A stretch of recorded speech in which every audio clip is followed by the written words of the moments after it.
The 570 days of masks, social distancing, bankrupt businesses, canceled holidays, and injection mandates have been bad. I do not mean to downplay them.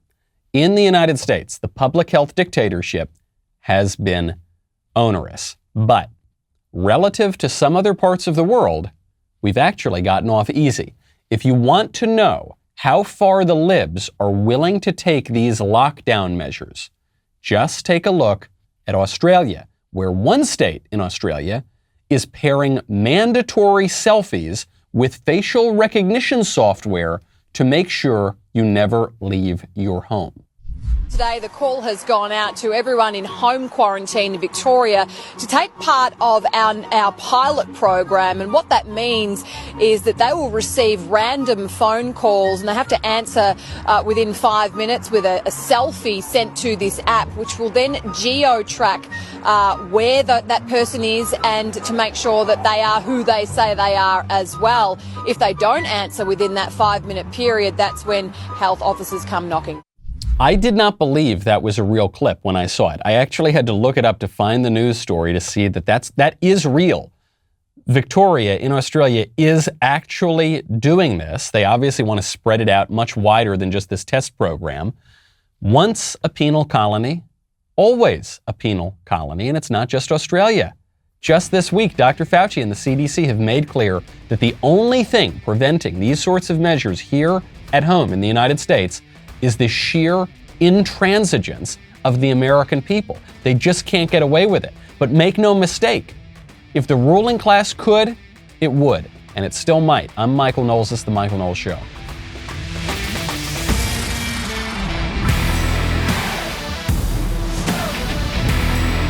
Welcome back to the show. My favorite comment yesterday from Johnny Nallis, who says, "You know Fauci is lying when he starts his answer with, 'Absolutely not.'" This is true. This is one of Fauci's tells. When Fauci is caught in a lie, you see this especially when Rand Paul is grilling him on Capitol Hill. When he gets caught dead to rights in a lie, Fauci's tell is not to waffle a little bit. It's not even to hedge. It's to double down. "Senator Paul, you are absolutely incorrect." And when he says that, you know that Rand Paul or whoever is interrogating him has totally got Fauci's number. Now, when you want to be able to hear things really clearly, hear between all the noise, make sure you really hear what's going on, I would recommend you check out Raycons. Man, do I miss my Raycon earbuds. I do. I miss them so much. It's not that I lost them. They've got a really cool case, and actually they got cool colors, so it's not easy to lose them. It's not that they broke, certainly. They're really high quality. It's that my wife stole them. She took them. She tried them out, they sounded great, and now they're hers. The everyday earbuds from Raycon, they look, they feel, they sound better than ever. You get 3 new sound profiles to make sure everything you're listening to sounds its best with just the right amount of bass. There's an all-new awareness mode for when you need to listen to your surroundings instead. 8 hours of playtime, 32 hours of battery life, built-in mics so you can take calls on the earbuds at the press of a button, and they start at half the price of the other premium audio brands. They sound just as good. They're really phenomenal. They've got a 45-day happiness guarantee. You're going to love them. Right now, my listeners can get 15% off their Raycon order at buyraycon.com/Knowles. That's buyraycon.com/Knowles to save 15% on Raycons. That is buyraycon.com/KNOWLES. I didn't believe it. I should have believed it with regard to this Australia story. Obviously, Australia has been sort of leading the way in these onerous lockdown measures. But I just couldn't believe you're telling me that some government flack or one of his proxies is going to call you up, say, "Okay, right now, send me a selfie," and you've got to send a selfie, and then they're going to use geo-tracking and facial recognition to make sure that you're not leaving your home, and if not, they're going to send the police to your door, kick your door in, and tell you, "Hey, you got to be home. Where are you?" Send out a search party. And yet, we already have this technology. I remember I was coming back from France. I was in France a couple of months ago. It was actually right before I flew back in the day that all the really crazy lockdown measures went into place. And I was just flying in, and I went through the global entry checkpoint. If you have a card, you sign up. It's like $100. You get a card, and it makes it easier to go through customs. So I go through, and you used to have to scan your passport, and then you'd enter your information. Now you just walk right by. You look at the machine. and it prints out all of your information. It's very, very spooky. How does it work? It's facial recognition. This is being used by private businesses. It's being used by your iPhone. It's being used by tech companies. And it's also being used by the government. And do you think that the government, in cahoots very often with big tech, with these huge asymmetries of power, do you think they're only going to use that power for good? Or do you think maybe they're going to use that power to deprive you of some of your traditional rights and liberties and way of life? Do you think it's only in Australia? You don't think Fauci would do this the second he could? You don't think the CDC would do this? You don't think the FDA would do this? We know that they would. They're already trying these things. They're already testing the waters of the permanent public health state. There was a headline just on Monday, comes out from Sinclair Broadcasting. Headline, CDC recommends virtual Thanksgiving this year. I did a double take because I remember last year the CDC said we had to do a virtual Thanksgiving. That was just a few months after 15 days to slow the spread. Now we're 570 days since 15 days to slow the spread. We're still not allowed to celebrate Thanksgiving? No, we're not. CDC wants you to stay away from your family, not travel, not gather together, not acknowledge the holiday in a traditional way until there was an update. Here was the update. October 5th update, so it was just one day later. The Centers for Disease Control and Prevention removed their 2021 holiday guidance Tuesday and said the update was a mishap.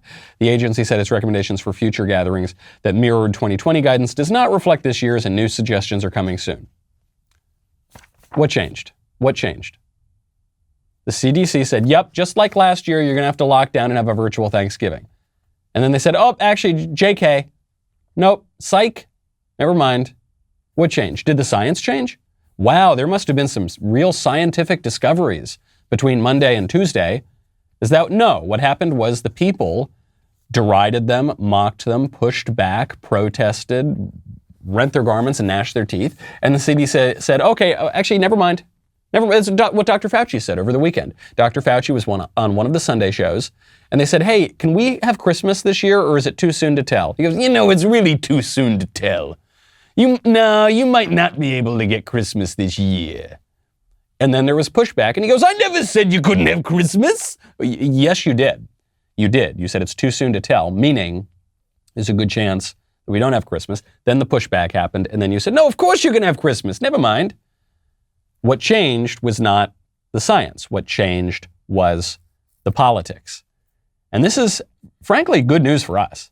Because I know that some people are still believing the ridiculous narrative that the government is putting out, that this is all based on the science or whatever, but it's not. It's not at all based on the science, whatever the science is. It's based on the political whims of our leaders and the bureaucrats that they have put in charge.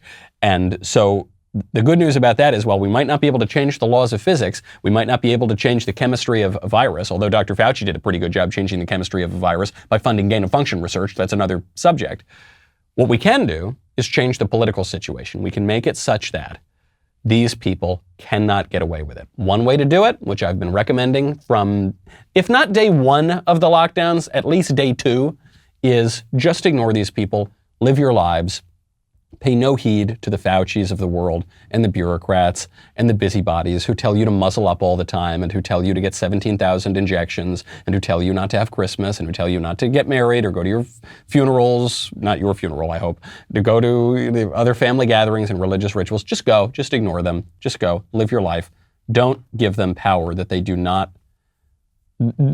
yet, at least, possess. Speaking of the holiday season, it might be a leaner holiday season for people, not just Thanksgiving, but I'm looking ahead to Christmas. The reason it might be a little bit leaner is that a very important inflation measure has reached its highest level since 1991. 1991. That was just about 20 years after Joe Biden first entered the U.S. Senate. 1991. Now we're approaching 50 years since he entered national politics. According to the Bureau of Economic Analysis, personal consumption spending, so spending on your personal consumption, rose by $130.5 billion in August. So this is a 4.3% year-over-year hike in the personal consumption expenditures price index. Stick with me here for a second. Also in August, personal income rose. So the consumption spending rose over $130 billion. Personal income rose $35.5 billion. So there's about a $95 billion gap here. Personal consumption spending increased $95 billion more than income increased. And by the way, the only reason that income increased that much is because of the government subsidies, because the government was just doling out money to try to keep people going, which is one of the things that is leading to this inflation. Disposable income only rose $18.9 billion. So because the consumption spending is vastly outpacing the income growth, or the growth of consumption spending is vastly outpacing the income growth, purchasing power is diminishing. Your dollar is going much less far than it used to go. And this is really, really bad news. You are getting poorer because of the Biden administration's stupid policies. That is happening in real time, okay? And it reminds us of an eternal political truth that the left always ignores and that the right sometimes ignores as well. Namely, eventually the bill comes due. Eventually the bill comes due. What you're hearing from AOC right now, notably, but lots of Democrats, is we can spend $1 zillion and we can give people freebies all the time and we can shut down the economy and not work for a year or more than a year, and it's going to be fine. It's not going to cost you anything, actually. That situation has never existed.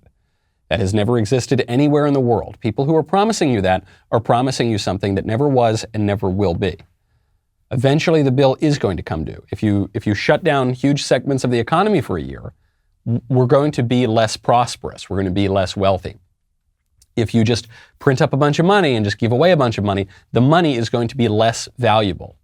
Okay? And that there's no magic wand that Joe Biden or anyone else can wave to change that situation. Now, if you do want a really magical solution to protect your family and your home, I recommend you check out Ring. I've got some pretty valuable stuff in my home. I'm not talking about furniture or, I don't know, jewelry, or I actually don't have a lot of valuable stuff with regard to that. I do have valuable wife and baby, okay? And I want to make sure that they are safe. I love Ring Alarm. I love it. If I am in my home, if I am in the office, if I am on a beach on the other side of the world, if I'm on the road, I do have to travel a fair bit for work, I can be totally safe and secure that my wife and my cute little baby will know who is outside the door before they open that door. And anyone actually can keep an eye on any inch of their house, inside, outside, with Ring Alarm. It's super easy. You can control it from your phone, protect your home anytime, from anywhere, with Ring Alarm. So simple to install, even I can do it. I'm not the handiest guy in the world, okay? It'll just give you peace of mind, and the price is extraordinarily low. Go to ring.com/Knowles for a special offer on a Ring Alarm security kit today.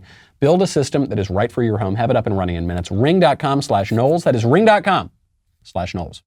Huge problems on the economy right now, especially with regard to inflation. Huge problems on foreign policy. You saw the collapse of Afghanistan, a weakness on the part of the United States on the world stage, our enemies aggressing. You're seeing a huge crisis at the southern border. The immigration issue, thousands and thousands, many, many thousands of illegal aliens pouring across the border, well over 1.2, 1.3 million illegal aliens already in the country this year who are now harassing U.S. senators in the bathroom. Really bad stuff. Mr. President, what is your answer to all of these crises that are going on your watch? Parenthetically, when you build a charging station, it's like back in the day when my grandpa worked for the American Oil Company back in the turn of in the 1920 in that area. They went from state to state convincing people that they allow them to put 20,000 gallons of gasoline under the ground. They didn't want them around. Thank you for clearing that up, Mr. President. I now am somehow more confused than I was before you started speaking. We play these every so often on the show, I guess more than every so often on the show, these clips of Joe Biden just rambling incoherently, often not even speaking real English words, just sort of slurring words, making up words, and then even if you can make out the words, talking about things that are just completely out of left field. And my grandpapa said, when you go to the pool with the hairy legs and the corn pop says, well, hey, chugga chugga chip, chugga chugga chip. Come on, Jack. I play those on the show, not to make fun of Joe Biden for being a bit senile. He's obviously on the decline, but happens to everyone. It'll happen. It'll happen to you too someday. Not just to make fun of him for being not the brightest bulb in the pack. That's not a function of age. That's always been true. Joe Biden has always been at the lower end of the IQ spectrum in Washington, D.C., which is really saying something. But I mention it because it shows you that there is not a lucid person at the helm of the United States government right now. Right? The person who is supposed to be in charge, Joe Biden, does not really know what's going on. Okay? I'm not saying he's a complete vegetable and they just, put him in his room and he watches Matlock all day. They may do that, but I'm not even saying that. I'm sure he goes to meetings and does some things. But he does not have his finger on the pulse of what is going on in the government. And so other people are taking advantage, and in some cases, the ball is just being dropped. And so even in the crises that are not manufactured for Democrat political advantage, they're just happening because no one is really running the show. You don't need to take my word for it. I'm not just making some hack partisan argument because I don't like Biden, and so I'm saying that he's just a completely incompetent leader. Talk to John Kerry. So John Kerry works for Joe Biden, was a colleague of Joe Biden for many years in the United States Senate. John Kerry, former Secretary of State, now he's the climate czar for Joe Biden. And so John Kerry has always had this very close relationship with the French, which of course just makes perfect sense. And the French right now are very upset with the United States because we've formed a partnership with the United Kingdom and with Australia to help stop the rise of China. And France was very upset by this, and they pulled their diplomats out of the United States, and they made a big show. And John Kerry was explaining how this went down and made clear to an interviewer, he was not attacking Joe Biden. He actually thought he was sort of defending Joe Biden, I think. John Kerry made clear that not only did Joe Biden not handle the situation correctly, he didn't even know what the situation was. President Biden asked me about it, and I told him and expressed... You told Joe Biden that it was not the right... He asked me. He said, what's the situation? And I explained exactly. He had not been aware of that. He literally had not been aware of what had transpired. And I don't want to go into the details of it, but suffice it to say that the president, my president, is very committed to strengthening the relationship and making sure that this is a small event of the past and moving on to the much more important future. That is such a sad clarification John Kerry had to make there. Because it's not, headline, John Kerry destroys Joe Biden. He's not. He thinks he's defending Joe Biden here. Because the question is, how did this happen? Why did the United States diss France in this way and allow France, a decent ally, to now pull their diplomats, and now there's all this rancor between the two nations. And he said, well, look here, puppet, look, monkey, I told President Biden that. And the reporter asks for a clarification. He goes, you told him that you did not think it was a good idea to... He goes, oh, no, I literally just told him that. Like, he didn't know what was happening, so I just told him what was happening. I said, yes, there's a country called France. They speak with a funny accent and they eat snails, and they are very upset with us now, Joe. Why are they upset, John? Well, because, and he had to just explain the nuts and bolts of what had happened. Forget about what the right course of action was. Forget about what had led to that moment. He had to explain that to the president. Why is that John Kerry's job? The climate czar. It's not even as though John Kerry is the Secretary of State anymore. He hasn't been the Secretary of State in a long time. It's because the president has no idea what is going on. He is completely checked out. And you are seeing this reflected in our national policy. So notably at the southern border. They're Border Patrol agents trying to do their job, trying to stop the flow of illegal aliens pouring across the border. When they are allowed to do their jobs, they do a pretty good job of it. When they have their hands tied behind their backs, then the illegal aliens just pour over. Now they're not even allowed to ride horses, so they're not even allowed to police certain areas of the border anymore.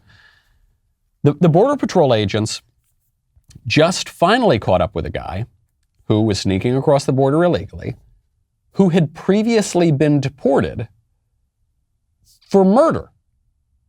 So this was in the Rio Grande Valley Sector Border Patrol. These agents arrest an illegal alien who had been convicted by a Florida court for homicide. So I guess it could have been manslaughter too. Either way, I don't really want this guy in the country. The convicted killer re-entered the United States with a group of 5 other migrants. They finally caught up with this guy. And you know, there's some percentage of the illegal aliens that they do catch up with. There's a far greater percentage that they don't, who just get released into the country, and that's that. But this guy, one of the migrants, a Honduran national, has a conviction from a Miami court for homicide. How many more of these guys are coming into the country? How many? They're just trying to be liberated. They're just coming from Latin America to be liberated. Speaking of liberation movements from Latin America, there's a clip going around right now of Ibram Kendi. He's sort of the Mac Daddy of anti-racism, this new ideology that's very influenced by critical race theory and other radical leftist movements from the 20th century. So Kendi was speaking at a church. I put that in quotes. I'm not sure the exact nature of this church. Doesn't sound very Christian to me. And Kendi explained the religious underpinnings of his ideology. Liberation theology. In other words, Jesus was a revolutionary. And the job of the Christian is to revolutionize society. That the job of the Christian is to liberate society from the powers on earth that are oppressing humanity. Everybody understand that? So that's liberation theology in a nutshell. Savior theology is a different type of theology. The job of the Christian is to go out and save these individuals who are behaviorally deficient. In other words, we're to bring them into the church, these individuals who are doing all of these evil, sinful things, and heal them and save them. And then once we've saved them, we've done our jobs. And to me, anti-racists fundamentally reject savior theology. This is a very telling clip. This is a very important clip for understanding the anti-racist movement. So from the beginning, you can tell that Ibram Kendi, though he seems to be talking about Christianity, is not. You can tell this from the very first sentence when Ibram Kendi says, Jesus was a revolutionary. As a general rule, if someone is referring to Jesus exclusively in the past tense, there's a very good chance you're not dealing with a Christian, because Christians believe that Christ was crucified, he died, and rose again from the dead and lives. My Redeemer lives. This is something we say very often. This is central to our understanding of the world. If you do not, Christ himself says this, before Abraham was, I am, that he is the being himself, right? I am that I am is what God says his name is when he's speaking to Moses. So from the very beginning, we can see Ibram Kendi, whatever he's talking about, it's not really Christianity, but this difference between liberation and savior theology, in his words, this is the difference between Christianity and this radical sort of leftism. Now, when you want to make sure that your future is protected, your financial future is protected, even among all these crazy times, I would strongly recommend you check out Alto IRA. Cryptocurrency is soaring in popularity. Everyone is getting involved. We did an interview on this show with a big crypto guy not too long ago. Very often, when people are beginning to invest in crypto, they're doing so in, how do I put this, not the most advantageous way, okay? Well, here's how you get smart about it. With an Alto Crypto IRA, you can trade crypto like Bitcoin and avoid or defer the taxes. You can get into investing in crypto and do it in a tax-advantaged retirement account. Alto's Crypto IRA is the easy way to get crypto into an IRA. Trade all you want without the tax headache. Create an account in just a few minutes. Invest with as little as $10. No setup charges. Secure trading 24/7 through Alto's integration with Coinbase. 80+ coins available, including Bitcoin, Ethereum, and Cardano. You want to swap some sushi swap with your Bitcoin? Okay, that's cool, no problem. Alto has you covered. I don't think you can order sushi with Alto, but you can trade. It's very, very helpful. Open an Alto Crypto IRA right now with as little as $10. Go to altoira.com/Michael, Michael, altoira.com/Michael. You cannot get raw fish, but you can get a great way to invest in these coins. altoira.com/Michael. Go check out Alto IRA today. Also check out Ben's show, The Leftist Quest to Seize Control of Facebook. He'll be talking about what's going on with the Facebook quote-unquote whistleblower. And you also have to subscribe and start listening to Morning Wire on Apple, Spotify, or wherever you listen to podcasts. Leave a 5-star review if you like what you hear. We'll be right back with a lot more.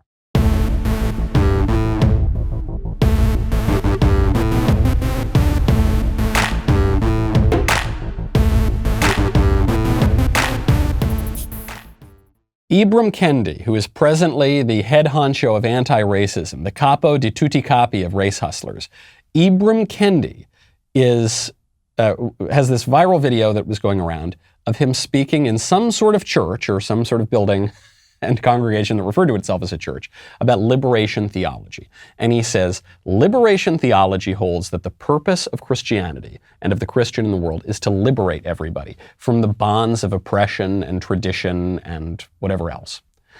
He says this contrasts with savior theology, which holds that the role of the Christian in the world is to go evangelize and spread the gospel and bring people into the body of Christ. So what Ibram Kendi is derisively referring to as savior theology is also just known as Christianity. That Christianity, which is the point, is to spread the good news, just as the apostles did, just as the disciples of Jesus did, go out and spread the good news of the gospel, bring people into the body of Christ, and save them. Ibram Kendi says this is very bad. We cannot go out and save people. If you go out there and you say people are doing bad things and they need to stop doing bad things and start doing good things and accept Jesus and come into the church, that's very bad. That's oppressive.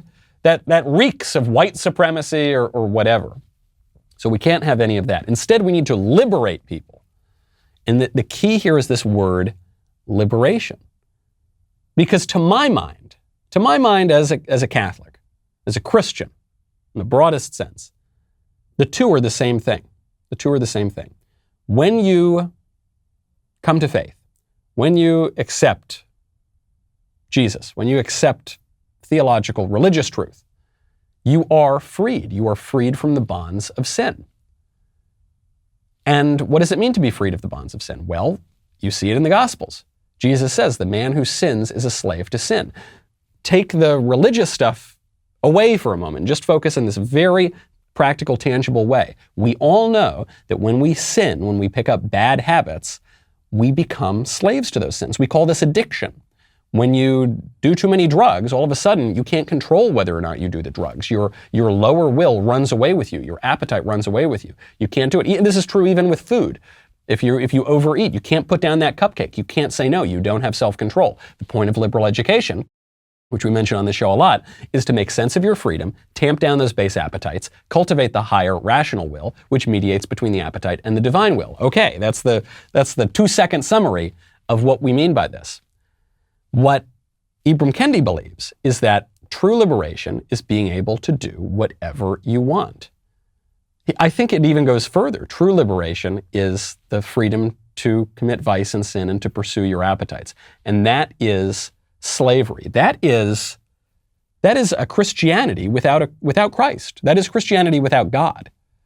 Because you can do it all yourself. As long as we, the liberators, come in and we free you from the bonds of tradition, as long as the anti-racists go in and free you from the bonds of whatever oppressive social structures there are, then you can be free to do whatever you want. And you don't need God, and you don't need Christ, and you don't need grace, and you don't need religion. It is a God without wrath, leading a people without sin into a kingdom without judgment through the ministrations of a Christ without a cross, so that you can do you and do whatever you want. It's the opposite of Christianity, but it adopts the language of Christianity. And it's important to know where this ideology comes from because it's pervading all the military now, the schools, our workplaces.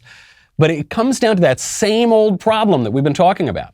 The problem of what do we mean by liberty? Is liberty just the ability to do whatever you want, or is it the right to do what you ought to do?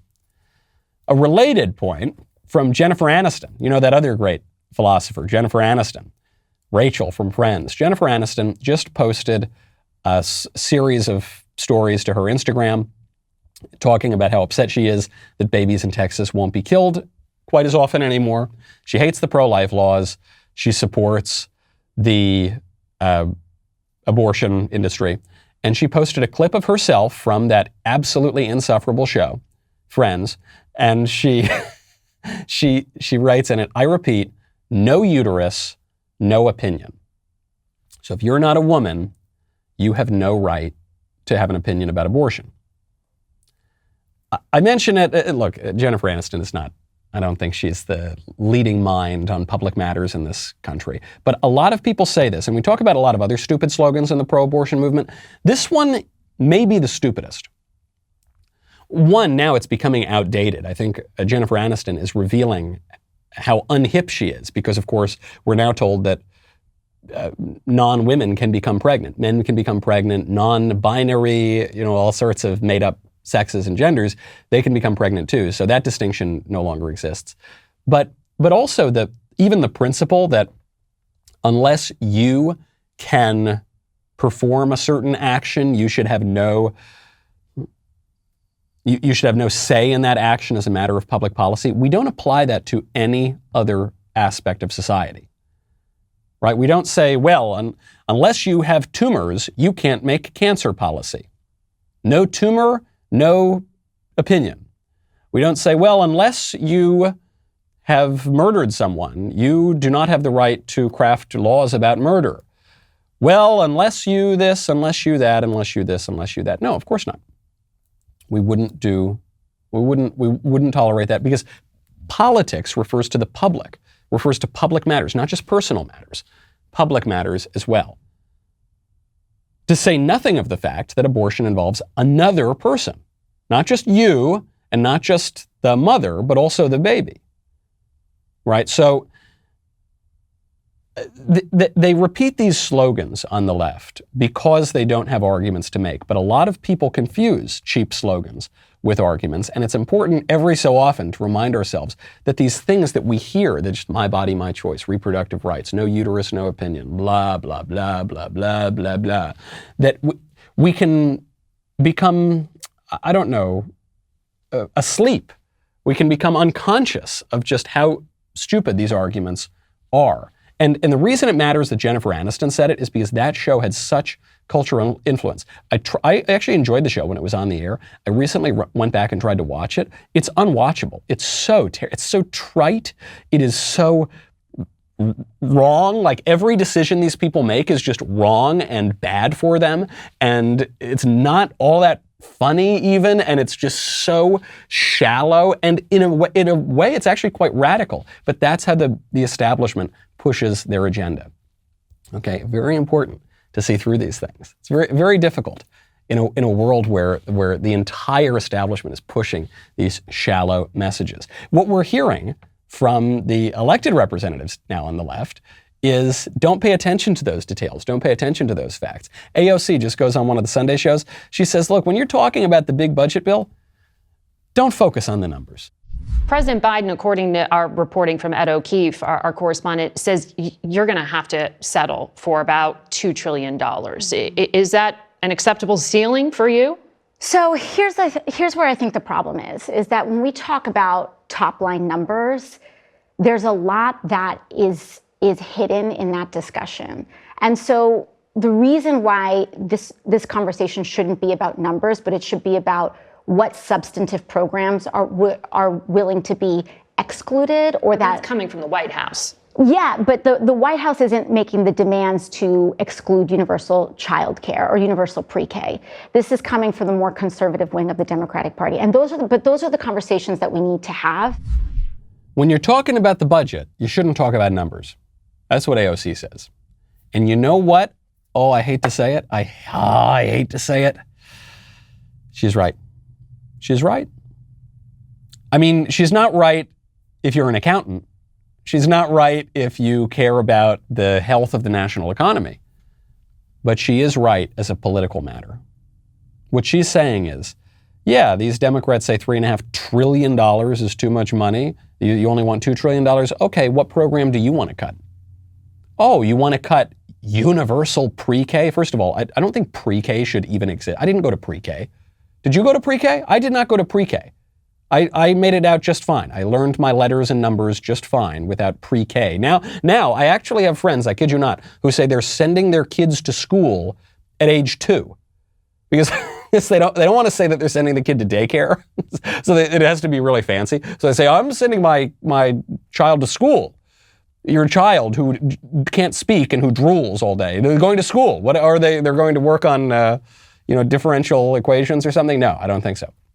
But the reason for this is that the reason as a political matter that the left pushes pre-K and pre-pre-K and post-high school and post-college and everyone needs to get a PhD in gender studies is so that the influence of the family on the individual will be diminished and the influence of the state will be increased. And this is not some crazy conspiracy theory. I mean, this has been in the discussion of political philosophy going back to Plato, at least, and the left is pretty open about this, that they do not want these families with their peculiar traditions and their Bible thumping to form children. They believe that it's the state's role to form these children, and so they push for these things. And the reason that parents are tempted to do it is because it's a tough economy out there, and you can't really survive. Most people cannot really survive on one income, and so both parents have to work, so you got to pay someone to watch your kid. You've got to, the wife has to go work for some guy so that she can make money, so that the guy can pay so that the husband can go pay some other woman to go raise the kid, and it's a very convoluted system. But as a result, a lot of people are going to say, well, hold on, you better not cut my pre-K. Hold on, you better not cut whatever goodie program I want in the budget. And that's how you get to preserve the $3.5 trillion budget. It's because no one wants to cut the specific programs. As a political matter, AOC is absolutely right. And I wish Republicans would learn from her. Nancy Pelosi said the same thing the other day. She said, let's not talk about numbers. Let's talk about values. Yeah, hey, Republicans, take notes. Get your pen out and take notes. Stop just talking about, well, actually, but if the GDP, blah, blah, blah, who cares? Who cares? What do you want to do with the money? What do you want to do with the government? Why should we vote for you?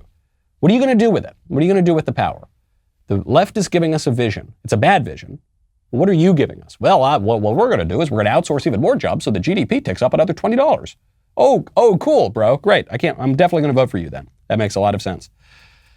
Speaking of wealthy Americans, most wealthy Americans find themselves in a conundrum right now. And it's a conundrum that we actually talked about with respect to AOC yesterday. The conundrum is this. They've got a lot of money, but they don't trust their lazy kids not to squander their money and ruin their own lives in the process. There's a survey that just came out from the Motley Fool that shows, it was a survey of 2,000 American adults with net worths over $1 million. And a little over 3/4 of these individuals plan to leave inheritances. And almost as many, 76% say they're going to leave inheritances. And I guess 1/4 of them are just going to go on a spending spree before they die. And 68% of those millionaires plan to have that money accessible only after their heirs meet certain conditions. So the vast majority of these people, and so the vast majority of people who are leaving inheritances, say they're not just going to leave their kids the money. Kevin O'Leary from Shark Tank, quote, designed a trust that skips his adult children and will support his grandchildren until they graduate from college. And this is a design that over 60% of people who were surveyed by this outlet, the Motley Fool, said that they were considering doing. Why is that? Why is the reason just that they have some vendetta against their kids, or the kids aren't good enough for them, or they think the kids aren't going to use the money as well as the grandchildren are? No, it's not just that. It's that they don't want the money to ruin the kids' lives. They don't want the kids to just become lazy and degenerate and give in to libertinism and just basically drink or shoot up or squander all of that money and ruin their lives in the process. We were talking about this yesterday with regard to AOC's proposal for a 4-day work week. It said people should have a 4-day work week and they should have 3 days off. And could you imagine all the things you would do with your 3 days off? Oh my gosh, you would become an artist or a painter or a poet or whatever. And this is what everyone says. Nancy Pelosi made the same claim many years ago with regard to the Obamacare debate. And the reality is, for most people, or almost everybody, you won't do that. You'll just sit on the couch. And some people think, oh gosh, if only I could retire. Oh, I wish I could retire at age 35, and then, oh man, I'd sit on a beach somewhere. I'd be so happy. No, you wouldn't. You'd be miserable because you were made to work. I'm not saying you've got to work at the widget factory or in the coal mine all day. There are other kinds of work.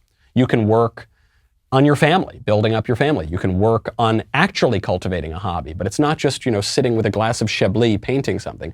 Painting is hard work. Writing poetry is hard work. All these things that we consider to be very simple recreational activities, if you want to do them well and you want them to actually do something for you, then they're going to require a lot of work, okay? And what these millionaires are, they're acknowledging this, even if it's not consciously, it's subconsciously. We are made to do things, to be productive. And in a society that is told, now just stay home, whether it's stay home because of the lockdowns or stay home with the universal basic income or just go away, we're going to pay you off to go away with welfare benefits or whatever. That is an inhuman society. That is not only is that not good for the society as a whole, it's really bad even for the individuals that it is purportedly going to help. Just laziness. Mankind is not meant to be lazy. Speaking of children, won't somebody please think of the children?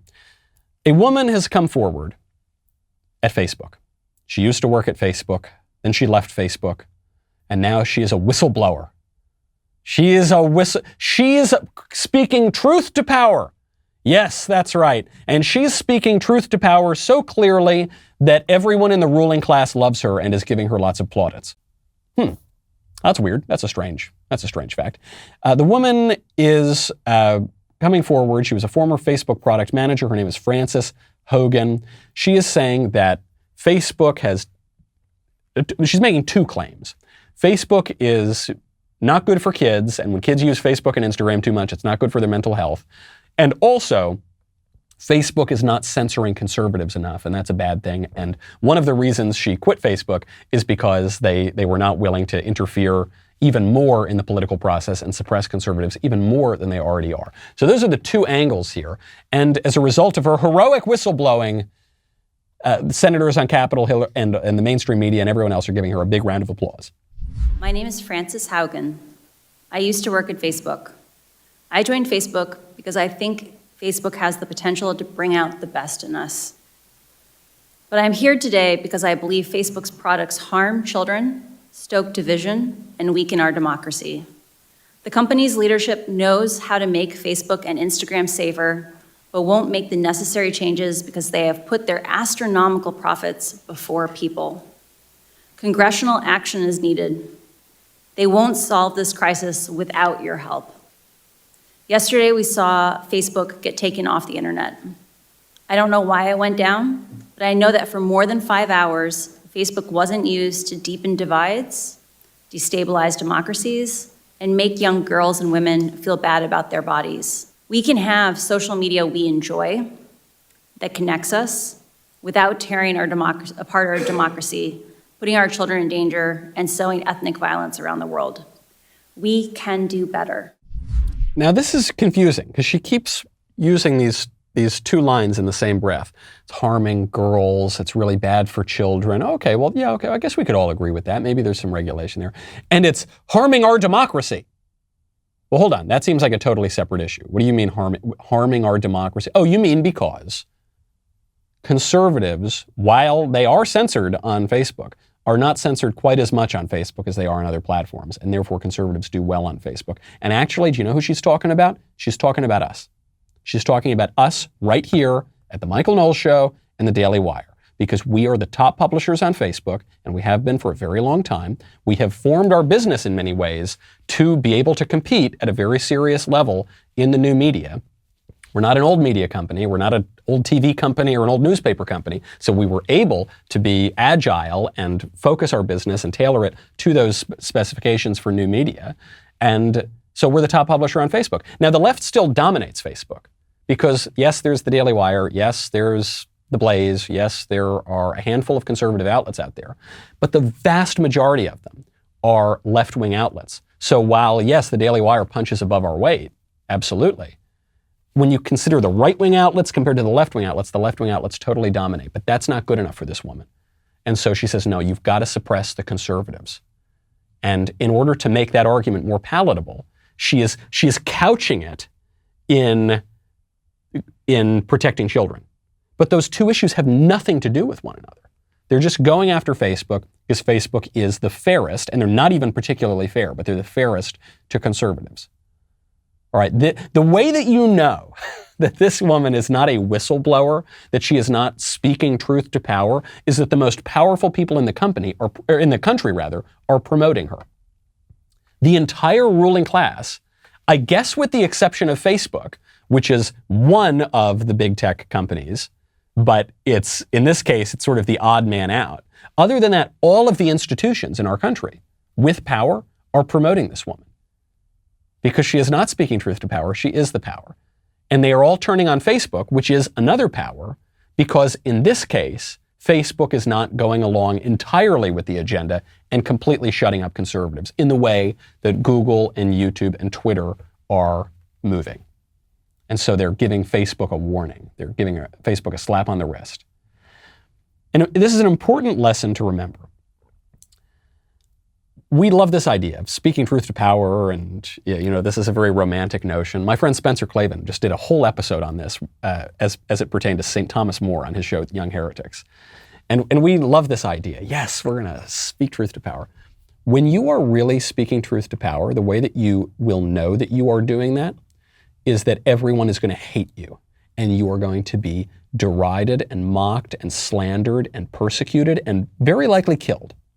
Okay, that's how you'll know that you're actually speaking truth to power. What we're seeing play out right now on Capitol Hill, just like what we were seeing play out with the BLM riots and all these other astroturfed social justice movements, is the play acting version of speaking truth to power. When in fact, these people, this quote unquote whistleblower or the BLM pawns or anyone else, what they're actually doing is upholding the dominant power structure.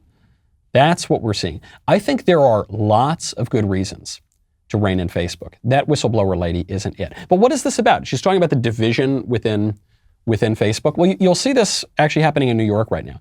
A statue that was involved a bronze bust of George Floyd was defaced on Sunday morning in New York. Someone threw some paint at the idol to George Floyd, the great bronze icon of St. George of the blessed fake $20 bills or whatever.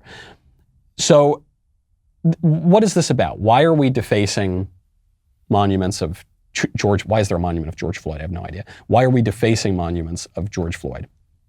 And why are we defacing monuments of Christopher Columbus, who's a good man? Why are we defacing monuments of George Washington, good man, of Abraham Lincoln, good? Why? Because we're disagreeing over what our national symbols are. Right? That's where a lot of this division comes from. We can't agree. The left wants our symbol to be this guy who was killed under sad circumstances, but who was also a career criminal, who robbed a pregnant woman at gunpoint, who did a ton of drugs, who was committing a crime and resisting arrest while he was killed. And so that's sad. It's sad when any man is killed, but very different than an innocent martyr. And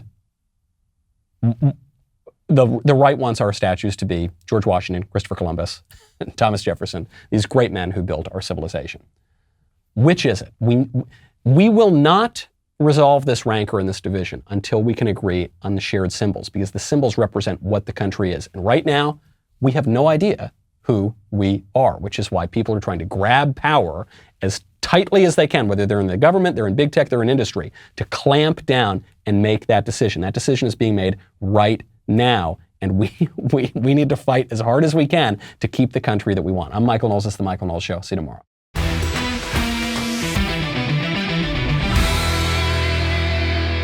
The Michael Knowles Show is produced by Ben Davies. Executive producer, Jeremy Boring. Our technical director is Austin Stevens. Supervising producer, Mathis Glover. Production manager, Pavel Vidovsky. Editor and associate producer, Danny D'Amico. Associate producer, Justine Turley. Audio mixer, Mike Coromina. And hair and makeup by Cherokee Hart. The Michael Knowles Show is a Daily Wire production. Copyright Daily Wire 2021.